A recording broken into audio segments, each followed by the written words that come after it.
Hey, I can't do RAWtalk today. I got painters everywhere in this house, basically living out of a freaking suitcase. I am currently cooped up in the corner of my guest room with a tiny little makeshift desk and my microphone, and everything else is in my office under a drop cloth. You're gonna have to do the show without me. I'll be back next week. Look, don't get upset with me. Get upset with Steven's painters. That's who you should be upset with. Actually, it's not totally true, but before we get into all of that, I'm flying solo this week for a bunch of different reasons. One, it has to do with Steven's painters, because Steven's having his house painted, and it turns out that they painted something wrong. I may have called them and said, hey guys, could you paint the wall a different color? It's not exactly what happened. Steven and I were shooting here, and I know he probably wants to explain this, but we were here shooting, and he checked his cameras in the hallway at his house to see something, and he's like, they're not supposed to be painting up there yet. And it turns out they painted it a color that they didn't fully decide on just yet. So, you know, I don't think he wanted black. I'm just kidding. He didn't go with black. I think it was something else.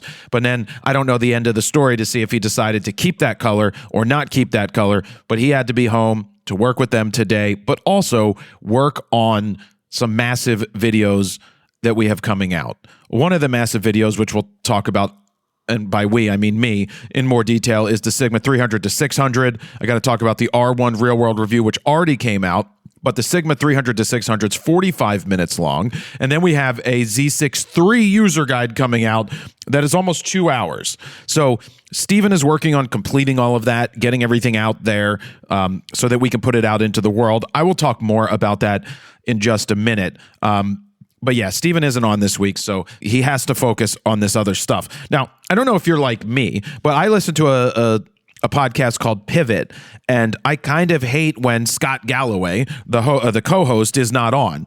It's still a good show, but I'm wondering if you guys don't like the show as much when Steven isn't here. I mean, I like having Steven here. We have a nice banter. We have a nice back and forth. But in this case, I will fly solo and have to carry it myself. And that's what it is. I hope you enjoy it. So I'm prepping here because I'll be hitting the road going to Reno, Nevada for the World Series of Bowling. Now, the World Series of Bowling has been going on since the beginning of March, and it's just insane that they are in Reno for 3 weeks. I don't know what I'm going to do in Reno for 4 days, but I have to shoot, or I'm going to shoot. So when I'm shooting the bowling show, I'm shooting with my Canons. They're all shooting with Sonys, but I'm adding something different that they're not able to get because they're focused on something different. I get the slow motion stuff. I get the tight reaction shots. I'm able to go places that some of these guys don't go because I know all of the bowlers.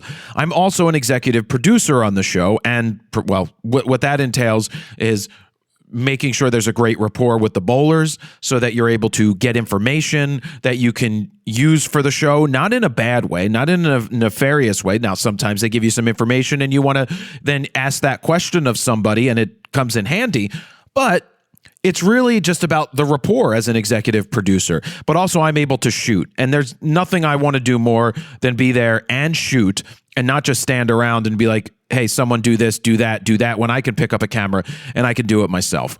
So a lot of the stuff that I shot for our sizzle reel ended up making it to the cut because it's the transition videos, it's the slow-mo of guys practicing, it's the tight reaction shots in slow-mo. A lot of slow-mo because they can use it in full-mo, not slow-mo like Shlomo, the person that works at B&H, but slow-mo that can be used for so many different things in a video. Now, after that, I'm flying to a secret location from Reno.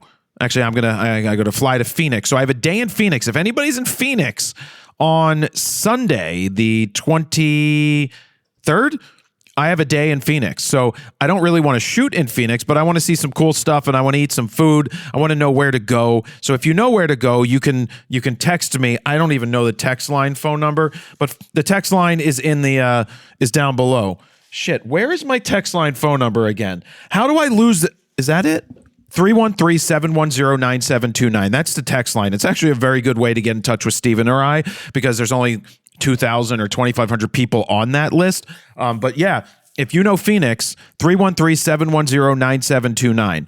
313-710-9729. Text us and me so that I can, or leave a comment on the YouTube, but more so text me because and anybody can text and send a question. But if you know Phoenix, I'm curious. I got to stay a night and then I fly out the next day to a secret location for something else and whatever. It is what it is. So I'm actually going to be away for quite a minute, which isn't normal for me, and then come home, and the Phillies home opener is on March 31st. So I will be taking the 4x5. I'm actually testing out this weekend, Saturday. I am taking out a what is it? Wide Lux. You know, Peter McKinnon has been using a Wide Lux. I've had a Wide Lux for over a year, the 35 millimeter version, and haven't taken it out for a spin. And then I picked up a Wide Lux medium format, so I've got both.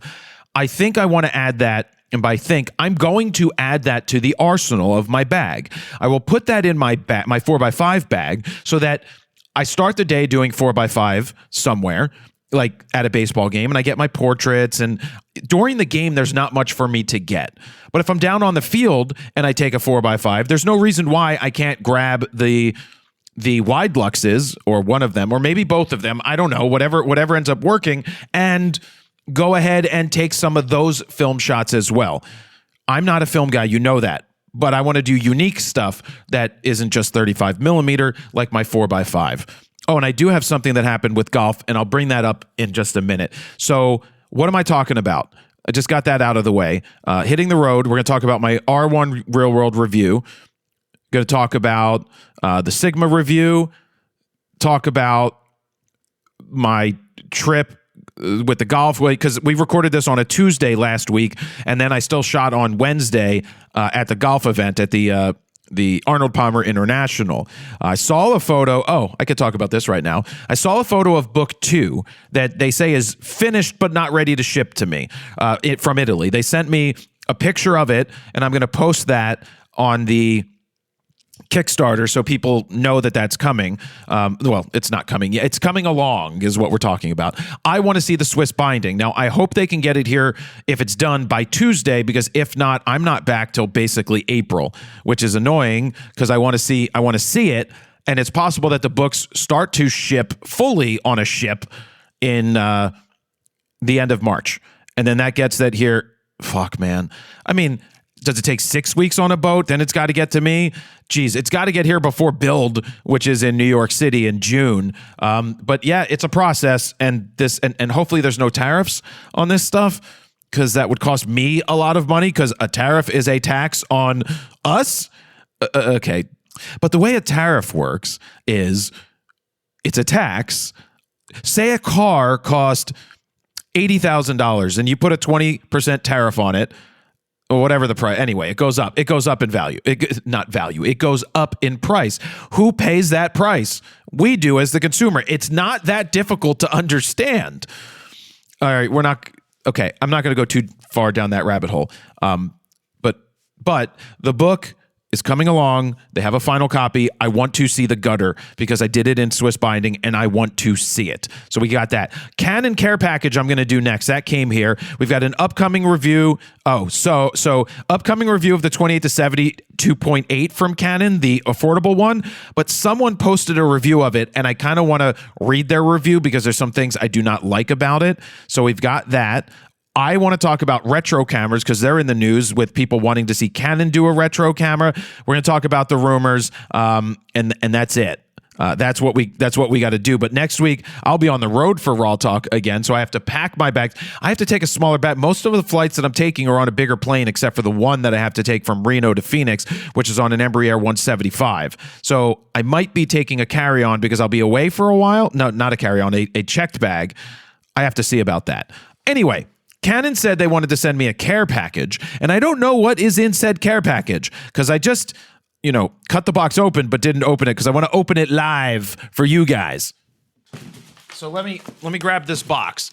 I have this box in front of me. Just imagine you're blind and I'm describing everything to you for you blind people out there. There's a packing slip. There's, oh my God, more of this brown paper. I hate this brown paper. There's so much brown paper I threw out. All right, Brown paper on the floor. Brown paper. Oh, and if you're worried if my dad's going to call, he already called me before the show. So what is this? Oh, what a great thing. Canon lanyards. Woo! Whoop-de-doo! Thanks, Canon, for the Canyon lanyards. What's this? Is this money? It's an envelope. What is in the envelope? Is it the money truck? No. It's Canon CPS stickers. Whoop-de-doo! What am I going to do with Canon CPS stickers? If anybody wants a Canon CPS sticker, you know where to get some. I'm not putting that stuff on my lenses. I only put I Shoot Raw in front of this photo on stuff because it's about self-promotion, not Canon promotion. You don't back the money truck up for that. Why are they wrapping T-shirts in bubble wrap? Oh, is this a jacket? Oh, my God. Oh, my God. This might be professional service and support. No one wants that. We want it to say Canon. Well, it says Canon behind the neck. All right, that's a nice jacket. It's a new era large jacket. I hope that's for me or Steven. I thought they were going to send me a t-shirt. They said, what's my shirt size? And I'm like, I don't wear other people's shirts. I got Dan one, I think. But who's Dan? He doesn't even come into the studio. All right, what else do we have in this care package? Another jacket. I hope these are nice jackets. These might rival some of the Nikon jackets. Then there's a what is this? What is this? Guys, I don't know what this is. It says lightwear. And it's not glasses. What is this? Oh, this is the thing you wrap around your monopod? First off, I just got a bunch of these from Sony.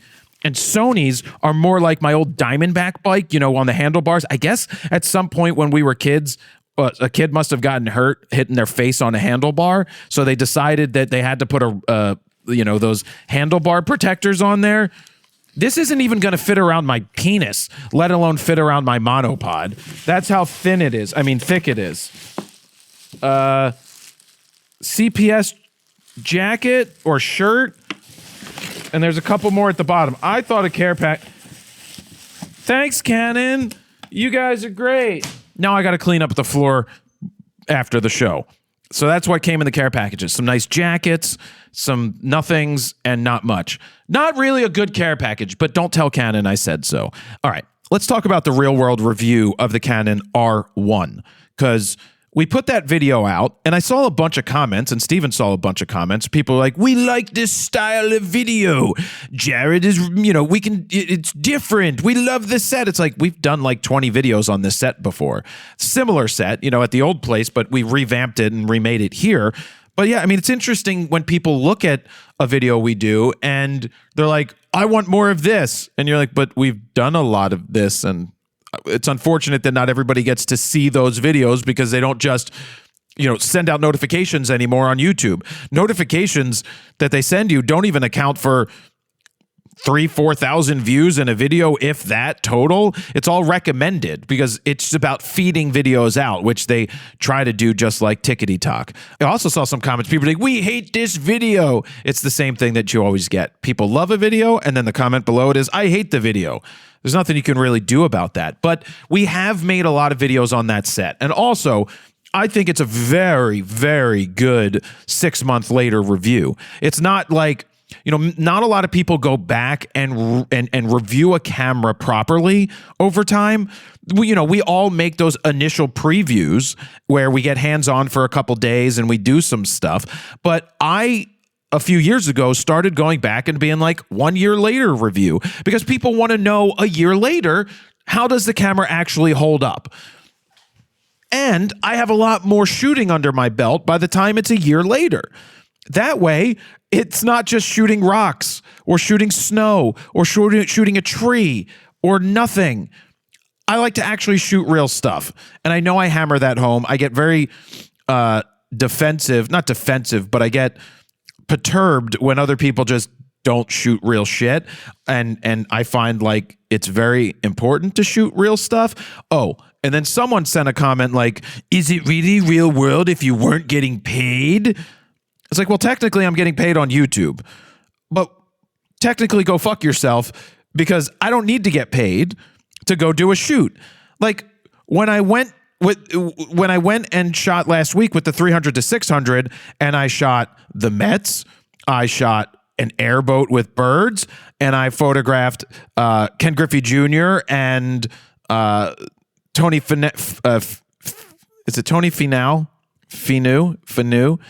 Shot him and Vince Carter. It's like, these are all quote, like, I act as if it's a job. I'm there to do something. So when people are like, is it really real world if you're not getting paid for a job? Yeah, because it is simulating what I do. It's not even simulating. It's me actually doing it. It's using it in a situation where a professional would want to use it. And I will say that professionals look to my reviews because, and they've told me this, to understand, or to get an understanding of what it's actually going to do for them.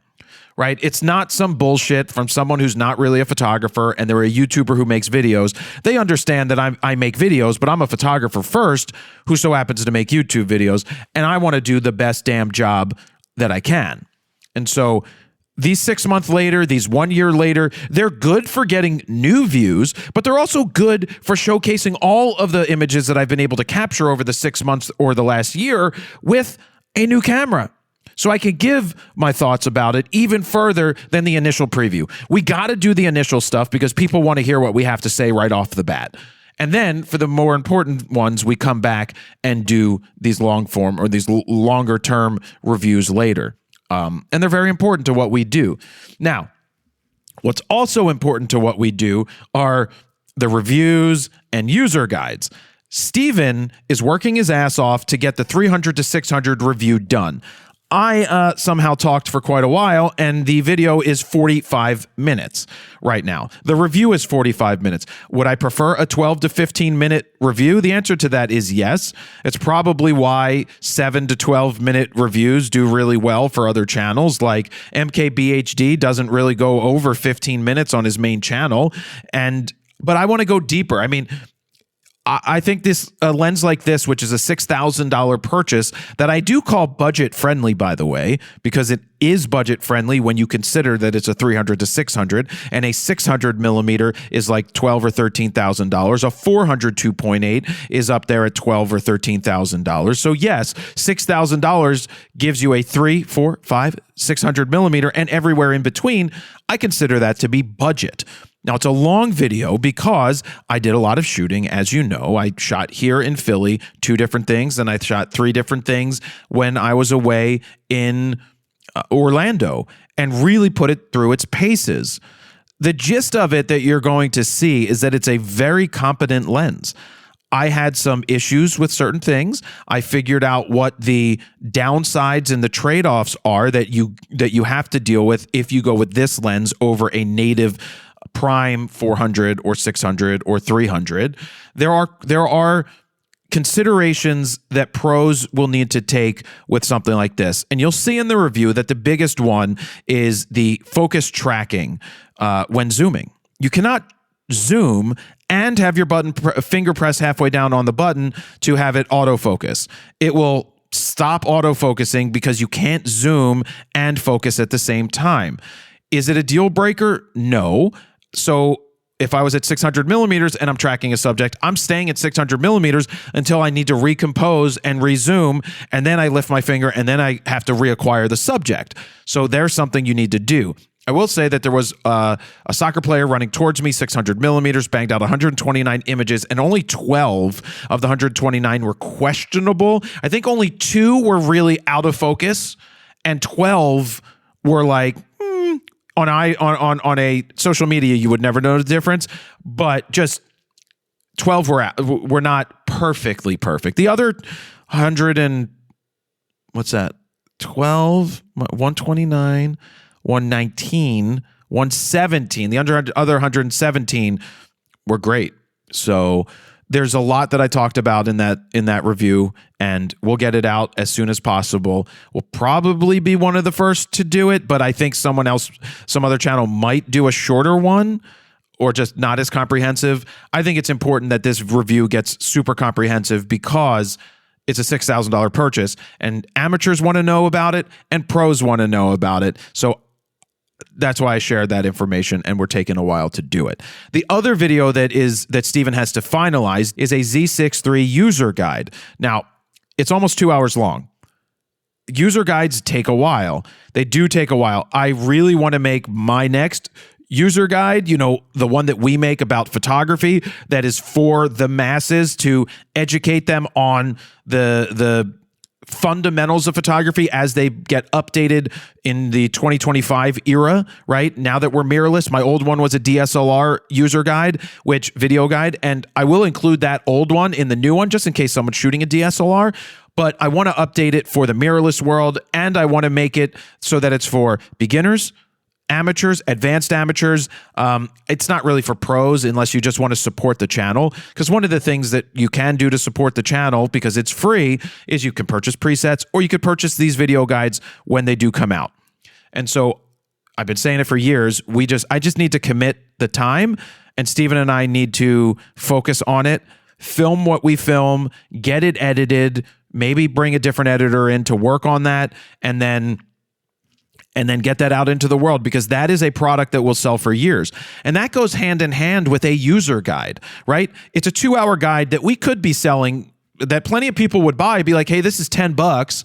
I mean, imagine you have $10 and you get like 10,000 people to buy it. Yeah, we could do that, but we look at it more as a long-term value. If we give people a 2-hour user guide, they are now befriending us. They're not beholden to us, but they just saved tons of time learning and frustration learning from us and how to set up a camera, which means they're going to be more apt to look for our future videos. They're going to be the people that might come to my boot camps, which would be great to promote in those videos, but I never know when they're going to be. So they also sell out, right? But I should mention, sign up for my email list to be notified when the boot camps become live. But I also offer the free guide to capturing motion in low light situations when you sign up for the email list. So people will be made aware that way. But also, when I do have that video guide out, and we do a 2-hour user guide, a couple of times in there, I'm going to stop and be like, look, if you're new to photography, or you've been shooting for a while and you want to see how a pro does it, and you want to just jumpstart your photography learning without taking months or years of frustration, I've made that easy for you. There's this product. I don't know how much it's going to be, whether it's $100 or $97 or $99 or $149 or $129. I'm probably leaning towards the $129 range. You can save so much time that it's the value at $129 to learn photography and not have to go to school, because what I'm giving you is more than what school ever gave me. The fundamentals to take it and do what you need to it. Like, that's what that thing will be. Anyway, but let me talk about the golf event, because last week, like I said, we recorded on a Tuesday. The golf event was on a Wednesday, and I got to go out with an all-access pass to go inside the ropes at the PGA Arnold Palmer Invitational. Now, I photographed the what's it called? The Pro-Am, right? So I literally walked the round with the pros who were playing with celebrities, and that's the background of the photos from the 300 to 600 from the golf. It was the first time that I've attended a PGA event. I did have the pass and a parking pass where I could have gone on Thursday, could have gone on Friday, could have gone Saturday, could have stayed the whole time. But I came home, and I wish I would have stayed Thursday. I flew home at 7 a.m. on Thursday. It would have been better if I changed my flight to, say, 4:30 or 5 o'clock or whatever. There was a 7 o'clock to get me home, and stayed and photographed the first round of a PGA event. The good news is I talked to somebody there, or they talked to me, and they want me to come out to do more PGA stuff. So I'll probably take the 4x5 out to the practice rounds to try and photograph the pros. And I don't know, maybe on like a Sunday when there's a shit ton of people, I might bring the 4x5 out on the course there and try to get cool shots, which is, to me, more important and well worth it than taking a digital photo. Yeah, they look great, but no one's going to walk a course with a 4x5. I mean, I'm going to walk the course with a 4x5 and do my best. The biggest thing I need to figure out, which I want to go shoot a couple of images out at a golf course, is, do I do black and white or do I do color? And the answer that I'm leaning towards right now is that baseball looked good in black and white. And yes, there's a lot of green of the field, but to make it look more classic and nostalgic, I went with black and white. But with golf, you have all of the colorful golf shirts of the fans in the background that will blow out of focus and just look pretty amongst the green and the blue skies. And I'm just curious if the tilt shift would look good. I just need to decide, am I doing black and white or am I doing color? Or am I doing portraits in black and white and I'm doing the action in color? Or do I do the action in black and white? That's why I got to go out and I got to try it. Also with color, you're looking at like $6 a sheet before processing. Not saying that it's not worth it to do it, to spend the $6 per sheet plus $3 or $4 for processing. I mean, you're looking at least $10 per picture. It's pretty expensive. So every box of pictures, 10 in a box, black and white's a lot less expensive. It's $200 and some dollars for 100 sheets. It's like $259 or $260, which gets you 100 sheets. So it's $2.60 a piece, where this is like $6 a piece. And then I process black and white myself, not color. But I had a great time getting out on the course and photographing. I walked for almost 8 miles that day, and I didn't even do all of the holes. So that's quite a lot. You'll see in the review my final take on the lens. I'll just give you the final take, basically. For the people that could use it, from what I shot, I was very happy with the results. So me personally was happy with what I saw. And so that's a good thing. Of course, everybody's results will differ, but for what I was doing, I could see using it. Now, the back of my arm hurt, the back of my top of my back hurt because that's where the lens was resting the whole fucking time. 9-pound lens, put a body on there and put my EVF recorder up top, and we were another 3, but this is at least 12 pounds. Now the 4x5 is going to be pretty heavy to carry around carry around golf. And I also don't put the 4x5 on my shoulder because I like to hold it out in front of me. I would like to figure out a way to carry it better, but that's neither here nor there right now. Let's move on to this upcoming review of the 28-70 Canon. Now, this is a $1,000 lens.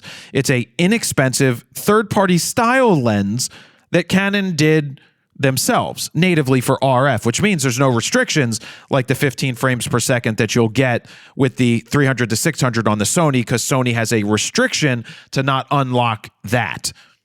So I was reading Canon rumors, because there's rumors always to talk about, and what popped up is a review that they talked about from Optical Limits. Oh, what are they, German? The German. Da, ja, Optical Limits. We German. Oh, ja, hi, how are you? Oh, guten Tag. Oh, auf Wiedersehen. How you doing? Nein. So they did a Canon RF 28-70 2.8 review, and there's some things that I want to kind of read in it that I was like, what are you talking about? Like, pixel peepers really piss me off. They really do piss me off. And that just feels like what a lot of people are today. Now, don't get me wrong. I understand you're making an expensive purchase. $1,000 for a lens is a lot of money. And you don't expect the 28-70 2.8 IS STM to be on par with the L line of lenses. But Canon themselves claims, and if they're making the claim that that optically the images are going to be similar, then they won't make that claim if they couldn't back it up, because legally they couldn't do that. So where's this quote? Let's find it right here. The Canon RF 28-70 2.8 IS STM has the weirdest resolution characteristics that we've seen from a zoom lens in a long while. In a low to mid range, the lens can rival prime lenses with an outstanding broader center quality and a very good outer image field. But they say this, and that's going to be this. That's why this is confusing and contradicting. At 70 millimeters, the broader center is still superb, but the border/corner quality falls apart. The border quality is still good at 2.8, but the corners are downright poor. For decent corners, you have to stop down to f11, but it's at least not impossible. I'm like, do you know how confusing that is? Like, what about the corners? Like, what about the corners? Who fucking cares about the corners? Like, yeah, sure, you want edge-to-edge sharpness, but most people, even with the shittiest lens in the history of lenses, you don't sit there if you got the greatest image ever and be like, ooh, the corners are lacking on this Jack Ruby photo where he shot Lee Harvey Oswald. It's like, no, you don't look at the characteristics like that, or the normal people, the 99% of the world, and be like, yeah, that's lacking. So I went to read their review, and they had a lot to say about it. I was more looking for, what do their photos look like? And so all of it are these bullshit charts, right? So they're showing charts, they're showing distortion, they're showing vignetting on the raw, like 4.81. What the hell does that even mean? Let's see. While the raw distortions aren't too bad, the raw vignetting is, which is not unheard of in consumer-focused Canon zoom lenses. At 28 millimeters, f2.8, the image corners are almost black without distortion correction. At f8, vignetting is still 2 EV f-stops. The vignetting is less extreme at 40 millimeters at f2.8, 70, blah, blah, blah, is acceptable from f4 here. Anyway, all right, so I understand that, but he's talking about without lens correction. Or they. I don't know if they're a he. Who wrote this article? Klaus.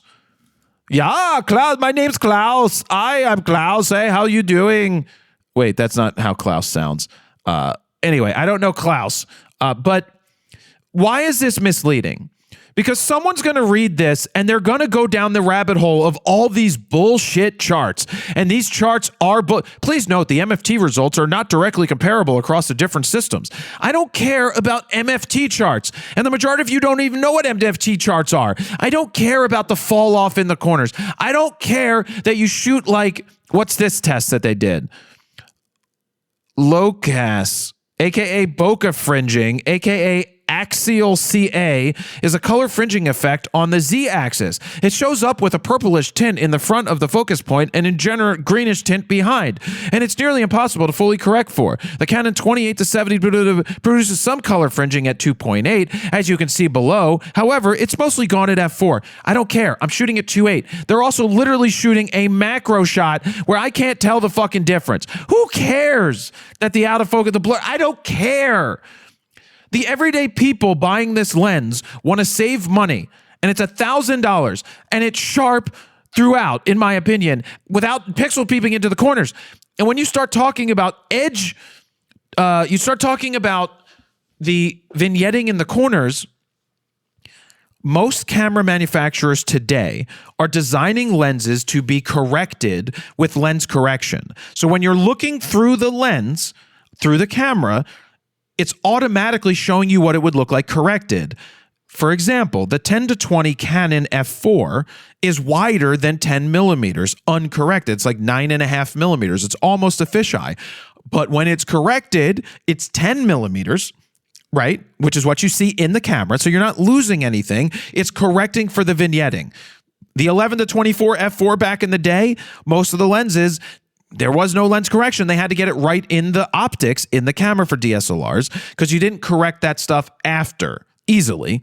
I mean, sure, Lightroom had Photoshop had some ways to do it, but in the modern era, and I'm not saying I agree with it, I rather have a more optically superb lens that doesn't need the lens correction, but with that comes heft, all right, weight, and cost.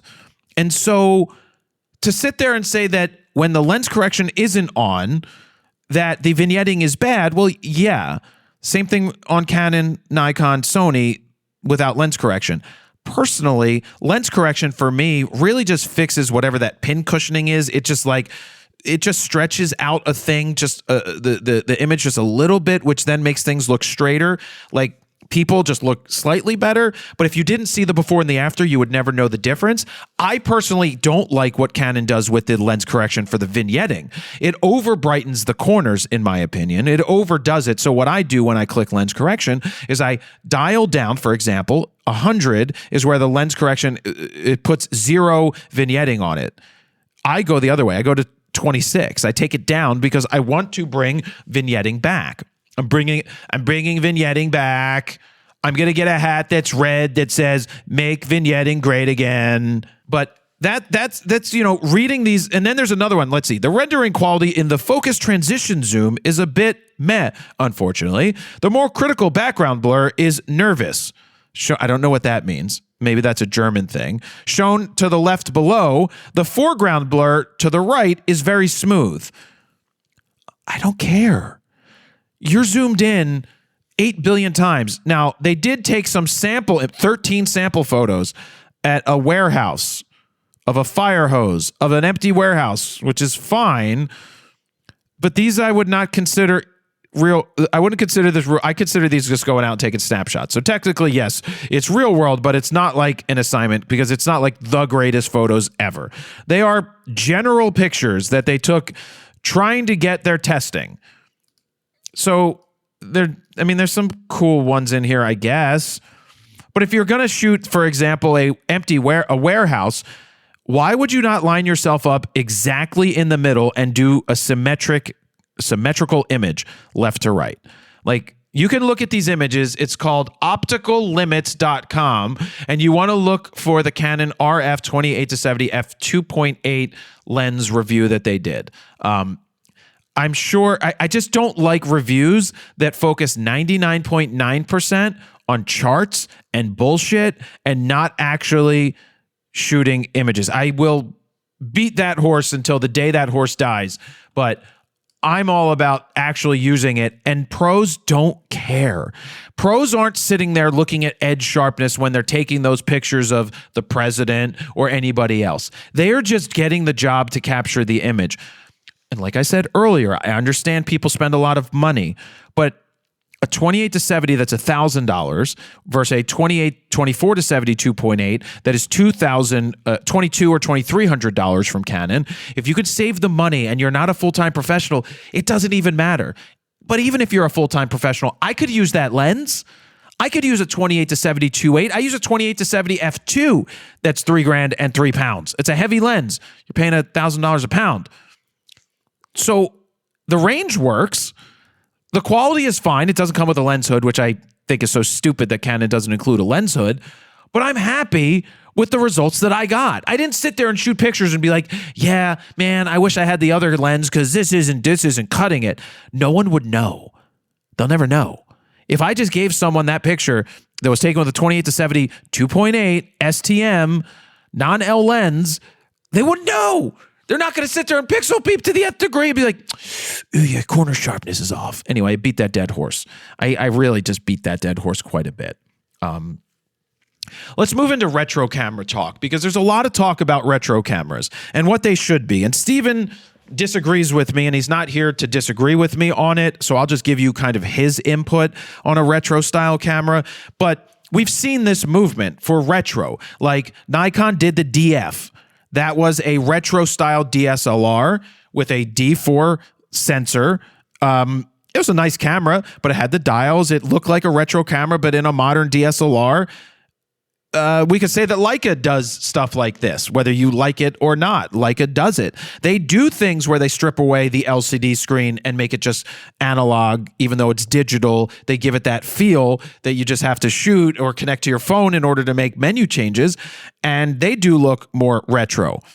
The Nikon ZF and the ZFC are meant to be retro cameras, but they're a throwback design, but with modern features. A lot of the Fuji designs are like that, and that's why people like the look, the aesthetic, the amateurs who think it looks cool, which I don't care about how my camera looks. I care what it does. But retro design, the RX 100 Mark VI from Fuji is a retro style camera with some modern technology. My take on it is this.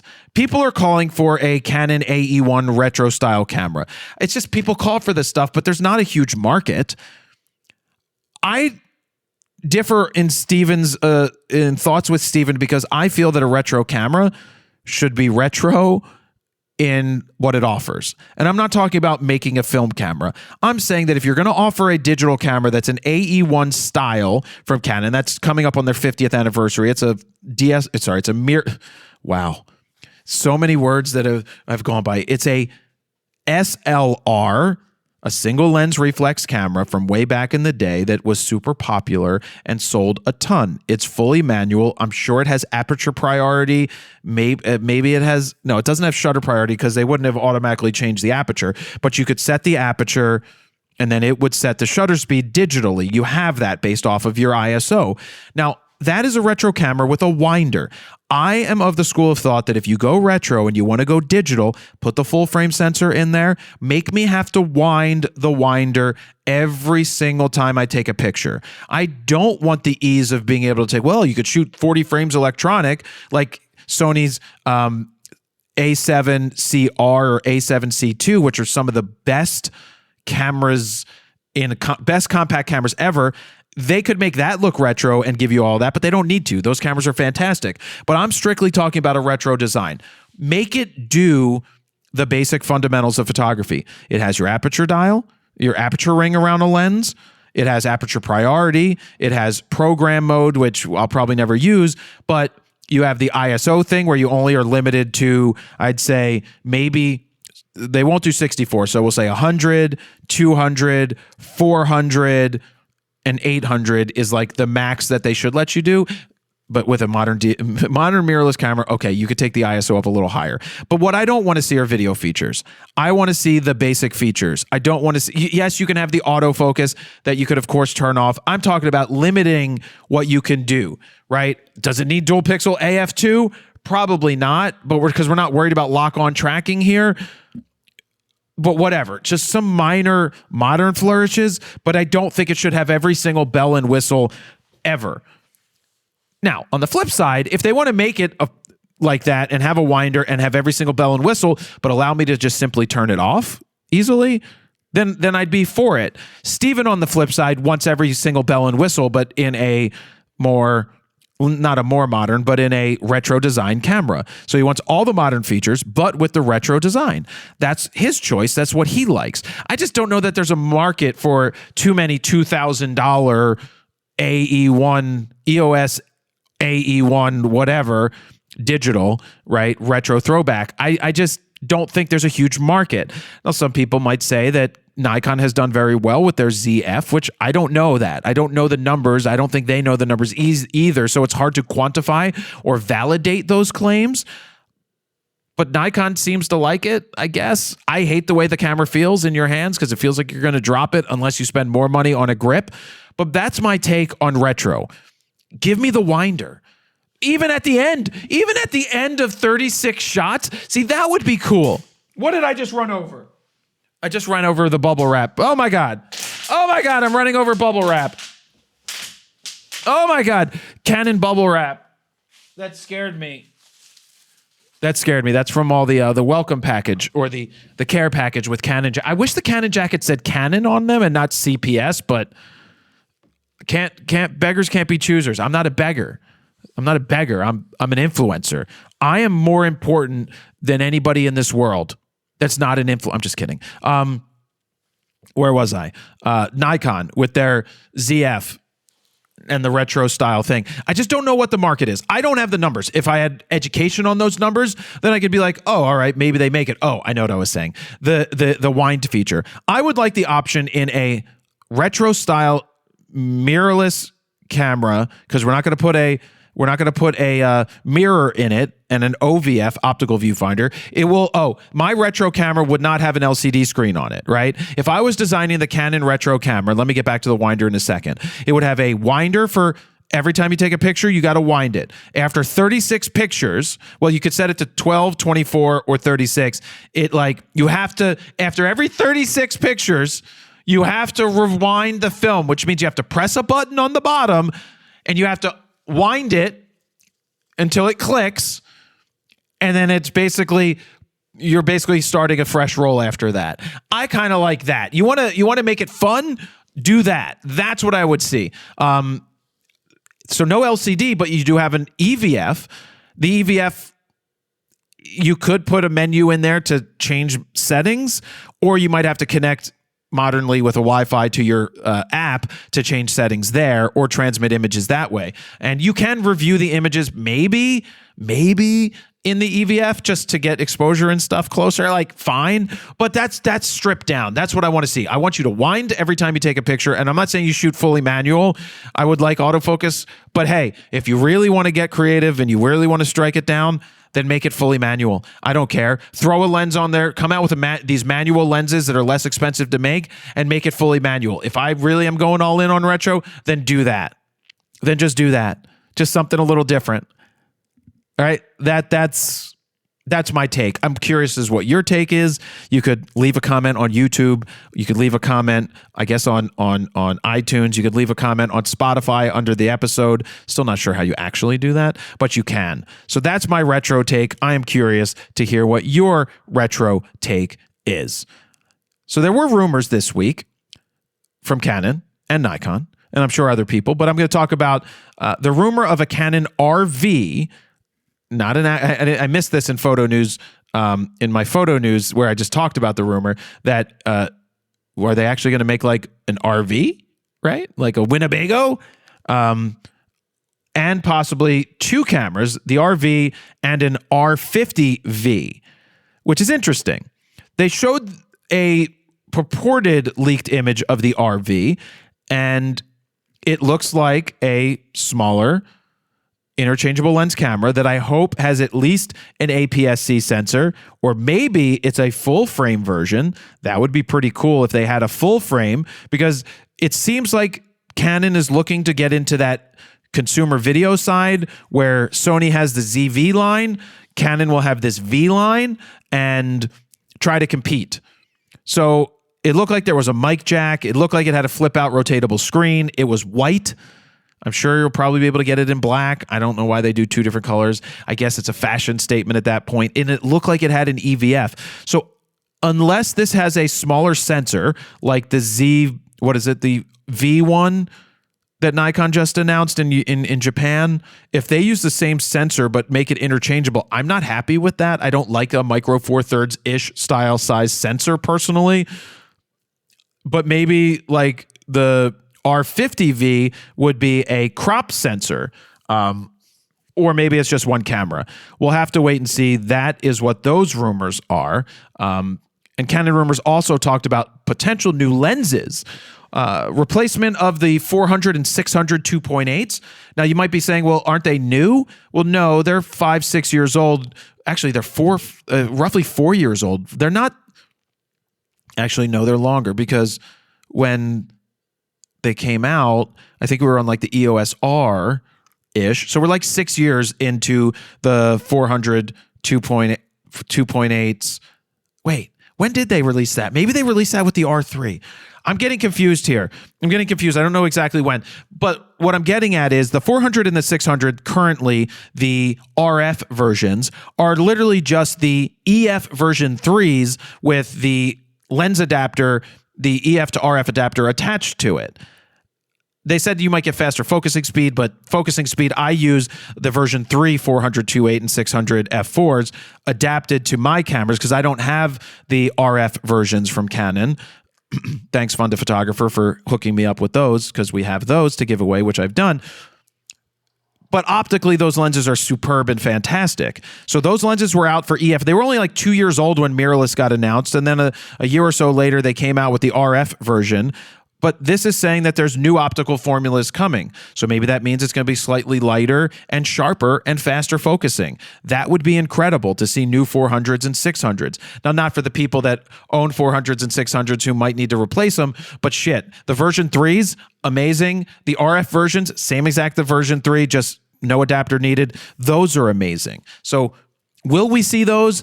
I don't know the answer to that, but if we do, I'd be excited, because that means at some point Fun to Photographer might be funded and get those types of lenses in, because we've gotten 400 2.8 version 2s, 400 2.8 version 3s, 600 f4 2s, 600 f4 version 3s. So it's nice to have that entire collection.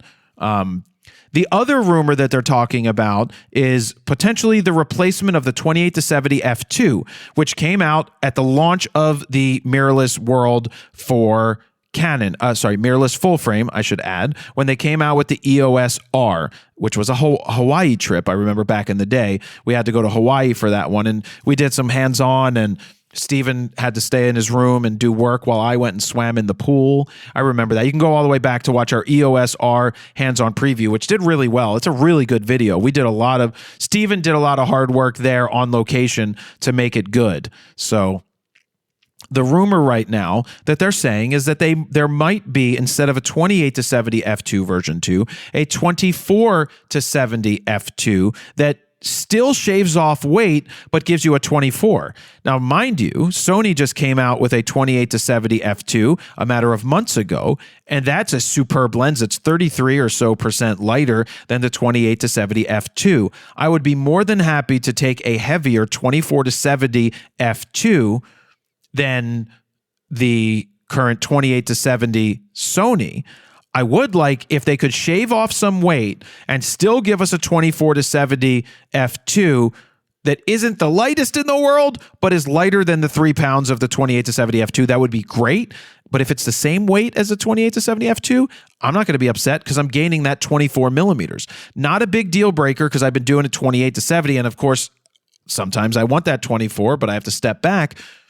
It would be awesome. That lens would be fantastic. That's the holy grail of zoom primes, in my opinion. I would absolutely love that.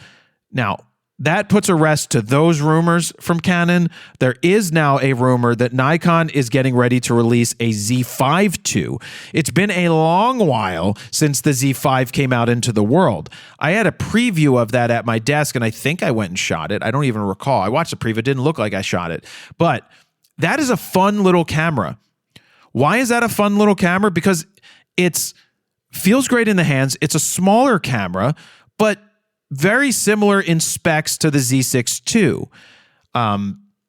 It lacked in a few places, but the rumors are talking about the fact that it's coming. Actually, I don't even know what the full rumors are. Let me go to Nikon rumors right now and see if they have leaked specs for this. Nikon rumors hasn't been coming out with a lot of rumors lately. I don't know if they're slacking, but their website is taking forever to load. Let's see. Scrolly McScrollerson. What about that? What about that? Every time I say that, it's like, oh, I'm going older here. Where did I see those rumors? I saw those rumors somewhere. Man, their site is so slow. The Nikon Z5 II camera is rumored, expected around May this year, is what they say.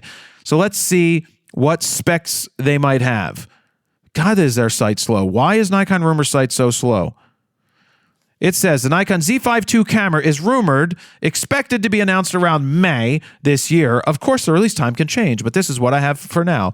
The new Nikon Z5 II camera will be based on the Nikon ZF and have some tech from the Nikon Z6 III. I do not have any other details. If you have something to share, you can contact me here. Yeah, my guess will be that camera will have very similar features to the Z6 III.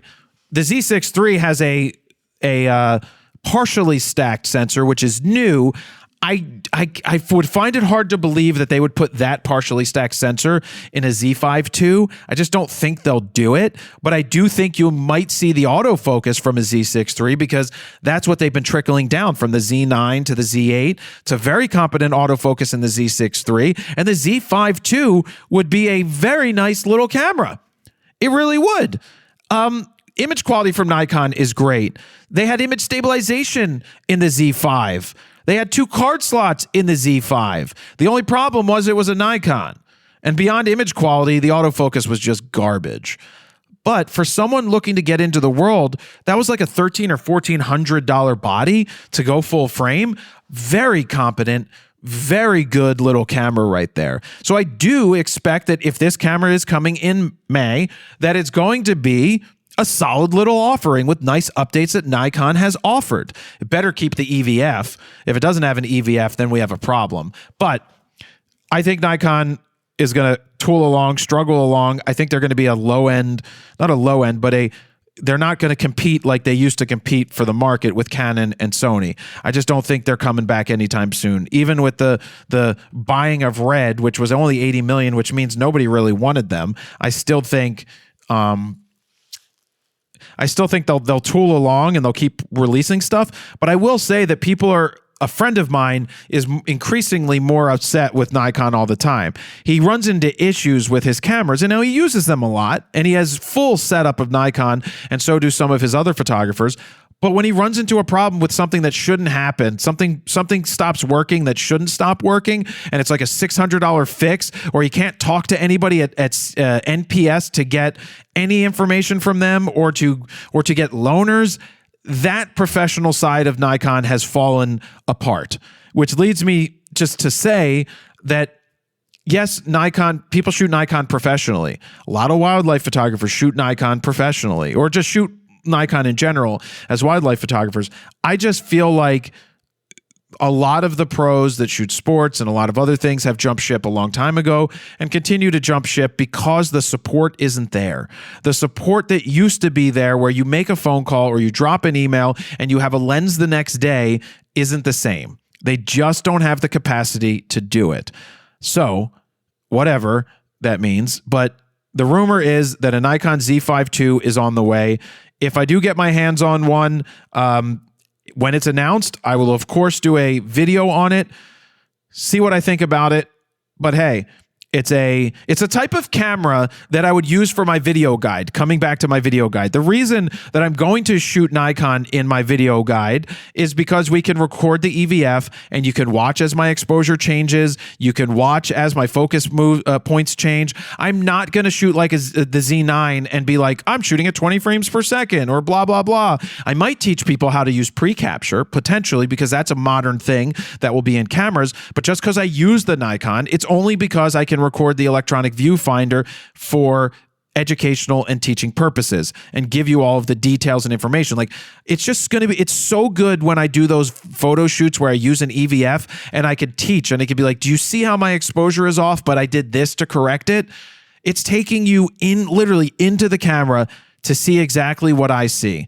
I've done that before with the things professional photographers won't show you, but I will. That was with a Z7, which had horrible autofocus and caused me to miss shots that I shouldn't have missed because it was too slow to move the focusing points. We don't have to worry about that anymore. But that's what the video guide will be primarily focused on. Real world shoots, taking you into the cameras, education, and I can't wait to get it out. Not just because it's how I can go buy a church, but we make money off of it, but it's a way that you can support what we do, but learn the fundamentals and basics, because just like anything, you can go out there and piss into the wind. You don't piss into the wind. Oh, you don't spit into the wind. You don't, wait. And you don't mess around with Slim. Bo-do-do-do. Jim Croce from Philly died in a plane crash when his wife was pregnant. Or kid was just born or something, and he never got to know his kid. Very upsetting there, Jim Croce. What was I saying? What was I saying before I started singing? Oh, the user guide. Fundamentals are the most important thing in the world with anything. I'm taking squash, or I'm playing squash, and I just got a squash coach because I want them to set me up with proper fundamentals. I've taken myself far enough by just playing and just picking up by watching pros or watching videos or talking to other people and getting ideas about where to put the ball, squash IQ, just like camera IQ and sports IQ, like knowing where stuff's going to happen. So I've taken that pretty far, but I want to have a coach that can be like, oh, the angle of your arm is off. If you do this, this will be better. And those are the tricks that you get when you look to professionals to coach you. But the fact that the cost of a product is going to be in the $100, like under $150 or 99 to 120 to 150.